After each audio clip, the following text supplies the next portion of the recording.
விஜய் அவர்களை வீழ்த்தணும்னு முடிவு பண்ணாங்கன்னா அதிமுகவும் திமுகவும் கூட்டணி வைக்கும். ஆமா, இதுல என்ன பிரச்சனைனா அப்படி நடந்துச்சுன்னா ஒரு எதிரியா மாறிடுவார் விஜய்.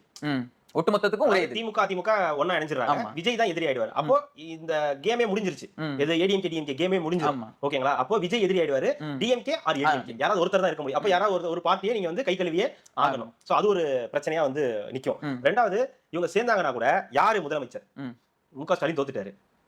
இவரு ஸ்டாலின் தோத்துட்டாருங்க. ஏடிஎம்கே ஆட்சி அமைக்குது, டிஎம்கே வெளியே இருந்து ஆதரவு கொடுக்குது. எடப்பாடி முதலமைச்சர், இவர் துணை முதலமைச்சரா வச்சுப்போம். உதயநிதி ஸ்டாலின் துணை முதலமைச்சரா வச்சுக்கோங்க. எடப்பாடி முதலமைச்சர் யோசிச்சு பாருங்க அந்த காம்பினேஷன் எப்படி இருக்கும்னு.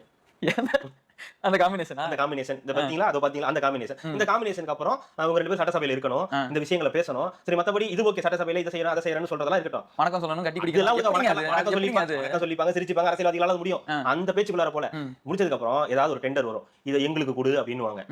ஆளுங்கட்சி நான் எடப்பாடி சொல்லுவாரு, அதுக்கு விதை போட்டது நான் அப்படின்னு இவர் சொல்லுவாரு. நான் கொடுத்ததுனால தான் நீ ஆட்சி அமைக்கிற, அதனால நான் தான் உனக்கு பங்கு பிரிப்பேன், இதை நீ தான் உனக்கு 31 எனக்கு 71 அப்படின்னு. திமுக சேர்ந்து இதை செய்யறோம்னா அப்ப மக்கள் மத்தியில உங்களுடைய இது எக்ஸ்போஸ் ஆயிடுவீங்கல்ல. இந்த மாதிரி ஒன்று பண்றாங்கன்னா அப்ப விஜய் எவ்வளவு பெரிய ஆளு, விஜய் வந்து ஆட்சி அமைக்க கூடாதுன்னு நினைக்கிறாங்க. நம்ம வந்து விஜய் ஆட்சி அமைக்கணும் தான் ஓட்டு போட்டோம். அப்ப நம்மளுடைய இதை மீறி அவருக்கு வந்து இவங்களுக்குள்ள பேசி ஒன்று பண்றாங்கன்னா அப்ப அது எவ்வளவு பெரிய துரோகம் நமக்குன்னு இன்னமும் விஜய்க்கான சிம்பத்தி அப்படின்றது இன்க்ரீஸ் ஆக தான் செய்யும்.